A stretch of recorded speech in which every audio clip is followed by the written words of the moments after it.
Pagsampa mo ng 22, sasampalin ka ng buhay na akala mo dati chill lang. Malalaman mo na yung mga salitang hindi pinupulot ang pera, na dati ay naririnig mo lang sa mga magulang mo.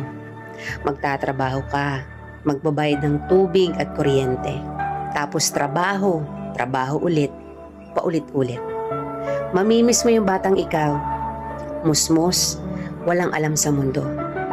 May mga gabing bibilangin mo ang oras ng tulog mo kasi akala mo makakatulong ito.